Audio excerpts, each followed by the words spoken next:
ಶ್ರೀ ಗುರುಭ್ಯೋ ನಮಃ. ಭವಿಷ್ಯ ಮಹಾಗಣಪತಯೇ ನಮಃ. ನಮಸ್ಕಾರ. ನಾನು ಡಾಕ್ಟರ್ ವಿಶ್ವನಾಥ್ ಭಾಗವತ್, ಜ್ಯೋತಿಷಿ ಮತ್ತು ವಾಸ್ತುತಜ್ಞ. ಜ್ಯೋತಿಷಿಗಳು ಏನು ಹೇಳ್ತಾರೋ ಅದು ಜೀವನದಲ್ಲಿ ನಡೆದರೆ ಅವರು ನಿಜವಾದಂತಹ ಜ್ಯೋತಿಷಿ. ಒಳ್ಳೆಯದನ್ನು ಹೇಳಿದಾಗ ಒಳ್ಳೇದು ನಡಿಬೇಕು, ಏನೋ ಕೆಟ್ಟದ್ದಾಗತ್ತೆ ಅಂತ ಹೇಳಿದಾಗ ಅದು ಕೇಳಿರ್ತಕ್ಕಂತಹ ಪರಿಹಾರ ಮಾಡಿಕೊಂಡ್ರೆ ಆ ಪರಿಹಾರದಿಂದ ಕೆಟ್ಟದ್ದೆಲ್ಲ ದೂರವಾಗಬೇಕು. ಇದು ನಿಜವಾದ ಜ್ಯೋತಿಷಿಗಳ ಲಕ್ಷಣ. ಹಾಗಾಗಿ ಉತ್ತಮವಾದಂತಹ ಜ್ಯೋತಿಷ್ಯಕ್ಕೋಸ್ಕರವಾಗಿ ನೀವು ನಮ್ಮ ವಾಹಿನಿಯನ್ನು ವೀಕ್ಷಣೆ ಮಾಡ್ತಾ ಇದ್ದೀರಿ ಅಂತ ನಂಬುತ್ತೇನೆ. ನೋಡಿ, ಧನುಸ್ಸು ರಾಶಿಗೆ ಮೇ 2025ರಲ್ಲಿ ಒಂದಷ್ಟು ಗುಡ್ ಡೇಟ್ ಮತ್ತು ಬ್ಯಾಡ್ date.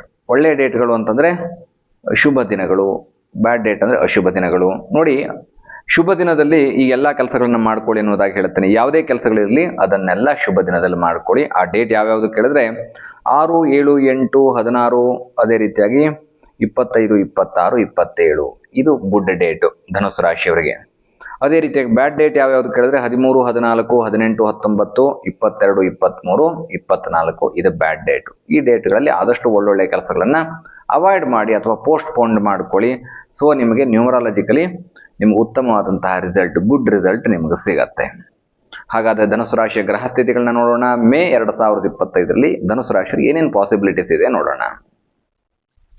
Rahu ಆರೋಗ್ಯಾಧಿಪತಿಯಾಗಿ, Rahu ಬಾಹುಬಲಂ physical fitness ಅನ್ನ ಕೊಡತಕ್ಕಂಥ ರಾಹು ಸುಖ ಸ್ಥಾನದಿಂದ ತೃತೀಯ ಸ್ಥಾನಕ್ಕೆ ಬರ್ತಾರೆ. ಅದೇ ರೀತಿಯಾಗಿ ಷಷ್ಠಮಾಧಿಪತಿ ಮತ್ತು ಲಾಭಾಧಿಪತಿ ಏಕಾದಶ ಶುಭ ಸ್ಥಾನಾಧಿಪತಿ ಆಗಿರತಕ್ಕಂತಹ ಶುಕ್ರ 4ನೇ ಮನೆಯಲ್ಲಿ ಶನಿಯ ಜೊತೆಗೆ ಶನಿ 2ನೇ ಮತ್ತು 3ನೇ ಮನೆಯ ಅಧಿಪತಿಯಾಗಿದ್ದಾರೆ.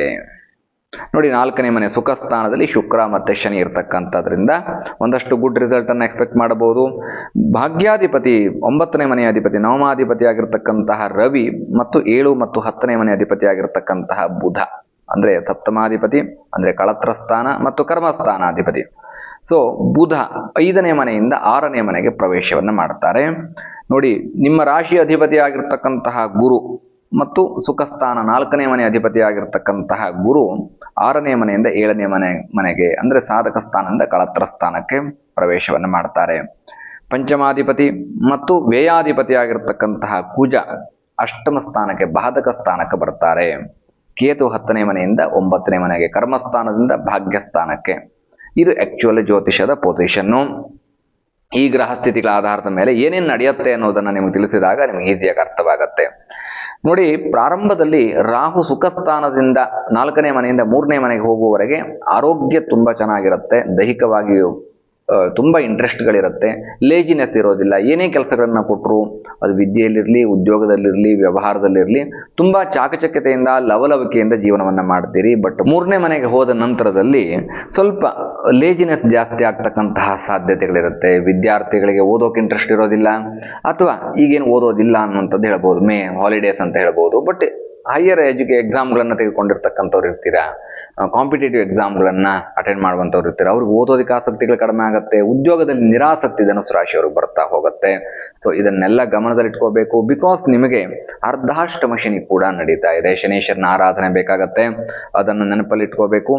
ನಂತರದಲ್ಲಿ ಶುಕ್ರ ಮತ್ತು ಶನಿ ಷಷ್ಠಮಾಧಿಪತಿ ಮತ್ತು ಏಕಾದಶ ಸ್ಥಾನಾಧಿಪತಿ ಆಗಿರತಕ್ಕಂತಹ ಶುಕ್ರ ನೋಡಿ, ಅವರು 4ನೇ ಮನೆಯಲ್ಲಿ ಇರ್ತಾರೆ. ಹಾಗಾಗಿ ಒಂದಷ್ಟು ಫೈನಾನ್ಷಿಯಲ್ ಗ್ರೋತ್ ಅನ್ನು ಎಕ್ಸ್ಪೆಕ್ಟ್ ಮಾಡಬಹುದು ಶುಕ್ರನಿಂದಾಗಿ. ಮತ್ತು ಶನಿಯಿಂದಾಗಿ ಉದ್ಯೋಗದಲ್ಲಿ ಸ್ಥಿರತೆಯನ್ನು ಕಾಣಬಹುದು. ಬಟ್ ಲೇಜಿನೆಸ್ ಮಾತ್ರ ಇರುತ್ತೆ. ರಾಹು ಕಾರಣನಾಗಿರ್ತಾನೆ. ಅರ್ಧಾಷ್ಟಮ ಶನಿ ಇರ್ತಕ್ಕಂಥದ್ರಿಂದ ಧನುಸ್ಸು ರಾಶಿಗೆ ಯಾವುದೇ ಭಯ ಬೇಕಿಲ್ಲ. ಮಾಡುವಂತಹ ಎಲ್ಲಾ ಕೆಲಸಗಳಲ್ಲೂ ಕೂಡ ಗ್ರೋತ್ ಅನ್ನುವಂಥದ್ದು ಸಿಗತ್ತೆ. ಅರ್ಧಾಷ್ಟಮ ಶನಿಯ ಸಂದರ್ಭದಲ್ಲಿ ನೀವು ಮನೆ ಕಟ್ಟೋ ಯೋಗ ಬರುತ್ತೆ. ಅಂದ್ರೆ ಈ ಅರ್ಧಾಷ್ಟಮ ಶನಿ ನಿಮ್ಗೆ ಯಾವ ಕಾರಣಕ್ಕೂ ಎಫೆಕ್ಟ್ ಮಾಡೋದಿಲ್ಲ ಅನ್ನುವಂಥದ್ದು. ಉದ್ಯೋಗದಲ್ಲಿ ಅಥವಾ ವ್ಯವಹಾರದಲ್ಲಿ ಫೈನಾನ್ಷಿಯಲ್ ಗ್ರೋತ್ ಇವೆಲ್ಲವನ್ನ ನಿಮಗೆ ಅರ್ಧಾಷ್ಟಮ ಶನಿ ಧನುಸ್ಸು ರಾಶಿಯವರಿಗೆ ನೀಡುತ್ತಾರೆ. ಶುಕ್ರ ಕೂಡ ತುಂಬ ಚೆನ್ನಾಗಿದ್ದಾರೆ. ಸೊ ಹಾಗಾಗಿ ಫೈನಾನ್ಷಿಯಲ್ ಇನ್ಕಮಿಂಗ್ ಅಂದರೆ ಆರ್ಥಿಕವಾದಂತಹ ಲಾಭಗಳಿಗೆ ಯಾವುದೇ ರೀತಿಯಾದಂತಹ ಕೊರತೆ ಆಗೋದಿಲ್ಲ, ತೊಂದರೆ ಆಗೋದಿಲ್ಲ, ಜಯವನ್ನ ಪ್ರಾಪ್ತ ಮಾಡ್ಕೊಳ್ತೀರಿ. ಇನ್ನು ಭಾಗ್ಯಸ್ಥಾನಾಧಿಪತಿ ಆಗಿರ್ತಕ್ಕಂಥ 9ನೇ ಮನೆ ಅಧಿಪತಿ ರವಿ ನೋಡಿ, ಆರೋಗ್ಯಂ ಭಾಸ್ಕರ ಇಚ್ಛೇತ, ಆರೋಗ್ಯವನ್ನು ನೀಡ್ತಕ್ಕಂಥವನು. ಅವನು ಪಂಚಮದಲ್ಲಿದ್ದಾಗ ಪ್ರಾರಂಭದಲ್ಲಿ ಒಂದು 15 ಡೇಸ್ ನಿಮ್ಗೆ ಏನು ಅನ್ಸುತ್ತೆ, ಹೆಲ್ತ್ ವೇರಿಯೇಷನ್ ಅಂತ ಅನ್ಸುತ್ತೆ, ಯಾಕೋ ನನಗೆ ಇಂಟ್ರೆಸ್ಟೇ ಇಲ್ಲ. ಪ್ರಾರಂಭದಲ್ಲಿ ರಾಹು ಕೂಡ ಹಾಗೆ ಇದ್ರು. ಸೊ ಹಾಗಾಗಿ ಏನಾಗುತ್ತೆ, ಜಡತ್ವ ಅನ್ನುವಂಥದ್ದು, ಲೇಜಿನೆಸ್ ಅನ್ನುವಂಥದ್ದು, ಅನಾರೋಗ್ಯ ಅನ್ನುವಂಥದ್ದು ಇವೆಲ್ಲ ಪ್ರಾರಂಭದಲ್ಲಿ ಒಂದು 15 ದಿನ ಇರುತ್ತೆ. ಬಟ್ 6ನೇ ಮನೆಗೆ ಹೋದ ನಂತರದಲ್ಲಿ ಹೆಲ್ತ್ ಇಂಪ್ರೂವ್ಮೆಂಟ್ ಆಗುತ್ತೆ. ಅಂದರೆ ಮೇ 15th ಆನ್ವರ್ಡ್ ನಿಮ್ಗೆ ಒಳ್ಳೆ ಹೆಲ್ತ್ ಸಿಗತ್ತೆ. ಇನ್ನು ಬುಧ 7ನೇ ಮನೆ 10ನೇ ಮನೆ ಅಧಿಪತಿ ಆಗಿರ್ತಕ್ಕಂಥವನು ಅವನಿಂದ ಯಾವುದೇ ರೀತಿಯಾದಂತಹ ತೊಂದರೆಗಳಾಗೋದಿಲ್ಲ. ಬುದ್ಧಿ ಸ್ಥಿಮಿತದಲ್ಲಿರುತ್ತೆ. ದ್ವಿತೀಯಾರ್ಧ ಅಂದ್ರೆ ಮೇ 15th ಇಂದ ಮೇ ಎಂಡ್ ವರೆಗೆ ಏನಿದೆ ಅದು ಎಕ್ಸ್ಟ್ರೀಮ್ ಗುಡ್ ನಿಮಗೆ. ಹಾಗಾಗಿ ನೀವು ಯಾವುದೇ ರೀತಿಯಾದಂತಹ ಯೋಚನೆ ಮಾಡುವಂತಹ ಪ್ರಮೇಯವೇ ಇಲ್ಲ. ಇನ್ನು ನಿಮ್ಮ ರಾಶಿಯ ಅಧಿಪತಿ ಆಗಿರ್ತಕ್ಕಂತಹ ಗುರು 4ನೇ ಮನೆ ಅಧಿಪತಿ, ಸುಖಸ್ಥಾನಾಧಿಪತಿಯೂ ಆಗಿರ್ತಕ್ಕಂಥವನು 6ನೇ ಮನೆಯಲ್ಲಿರ್ತಾನೆ. 6ನೇ ಮನೆಯಲ್ಲಿದ್ದಾಗ ಅಂದರೆ ಪ್ರಾರಂಭದ 15 ಡೇಸ್ ಏನಿದೆ ಅದು ನಿಮಗೆ ಗುರುಬಲ ಇರೋದಿಲ್ಲ. Second half 15th month end ಏನಿದೆ ಅದು ನಿಮಗೆ ಎಕ್ಸ್ಟ್ರೀಮ್ ಗುಡ್. ವಿವಾಹಾದಿ ಮಂಗಳ ಕಾರ್ಯಗಳಿಗೆ ಯೋಗ ಬರುತ್ತೆ. ಪ್ರಮೋಷನ್ ಇನ್ಕ್ರಿಮೆಂಟ್ ಎಕ್ಸ್ಪೆಕ್ಟ್ ಮಾಡುವವರಿಗೆ ಪ್ರಮೋಷನ್ ಇನ್ಕ್ರಿಮೆಂಟ್ ಸಿಗುತ್ತೆ.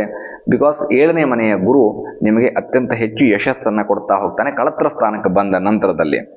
ಮತ್ತು ಕುಜ ಪಂಚಮಾಧಿಪತಿ ಮತ್ತು ವ್ಯಯಾಧಿಪತಿ ಆಗಿರತಕ್ಕಂತಹ ಕುಜ ಅಷ್ಟಮದಲ್ಲಿದ್ದಾನೆ, ಬಾಧಕ ಸ್ಥಾನದಲ್ಲಿದ್ದಾನೆ. ಹಾಗಾಗಿ ಭೂಮಿ ವ್ಯವಹಾರವನ್ನು ಮಾಡ್ತಕ್ಕಂಥವ್ರು, ರಿಯಲ್ ಎಸ್ಟೇಟ್ ಮಾಡ್ತಕ್ಕಂಥವ್ರು ಅಥವಾ ಭೂಮಿ ಸಂಬಂಧಿತವಾದಂತಹ ಸಲಕರಣೆಗಳನ್ನು ಮಾರಾಟ ಮಾಡ್ತಕ್ಕಂಥವ್ರು ತುಂಬಾ ಕೇರ್ಫುಲ್ ಆಗಿರ್ಬೇಕಾಗತ್ತೆ. ಇಲ್ಲದೆ ಹೋದ್ರೆ ಅಷ್ಟಮ ಸ್ಥಾನ ಅಂದ್ರೆ ಬಾಧಕ ಸ್ಥಾನಾಧಿಪತಿ ಆಗಿರ್ತಕ್ಕಂತಹ ಬಾಧಕ ಸ್ಥಾನದಲ್ಲಿರ್ತಕ್ಕಂತಹ ಕುಜ ನಿಮಗೆ ಫೈನಾನ್ಷಿಯಲ್ ಲಾಸ್ ಅನ್ನು ಮಾಡುವಂತಹ ಸಾಧ್ಯತೆಗಳು ಇರುತ್ತೆ. ಇನ್ನು ಕೇತು 10ನೇ ಮನೆಯಿಂದ 9ನೇ ಮನೆಗೆ ಕರ್ಮಸ್ಥಾನದಿಂದ ಭಾಗ್ಯಸ್ಥಾನಕ್ಕೆ ಬರ್ತಾನೆ. ಸೊ ಹಾಗಾಗಿ ಯೋಚನೆ ಮಾಡುವಂಥದ್ದೇನಿಲ್ಲ. ಗ್ರೋತ್ ಇದೆ, ಹೆಲ್ತ್ ಬಗ್ಗೆ ವೇರಿಯೇಷನ್ ಬೇಕು, ಹಣ ಪೋಲಾಗ್ತಕ್ಕಂತಹ ಸಾಧ್ಯತೆಗಳಿರುತ್ತೆ, ಲೇಜಿನೆಸ್ ಬರುತ್ತೆ. ಇದಿಷ್ಟನ್ನು ಗಮನದಲ್ಲಿಟ್ಕೊಂಡ್ರೆ ಅರ್ಧಾಷ್ಟಮ ಶನಿ ಪರಿಹಾರಕ್ಕೋಸ್ಕರವಾಗಿ ಶನಿ ಶಾಂತಿ ಮಾಡ್ಕೊಳ್ಳಿ, ಶನೈಶ್ವರ ಮಂತ್ರ ಹೇಳ್ಕೊಳ್ಳಿ, ಎಳ್ಳು ದೀಪ ಅಂಟಿಸಿ. ಧನುಸ್ಸು ರಾಶಿಯವರ ಮೇ ತಿಂಗಳು ಎಕ್ಸ್ಟ್ರೀಮ್ ಗುಡ್ ಇರುತ್ತೆ.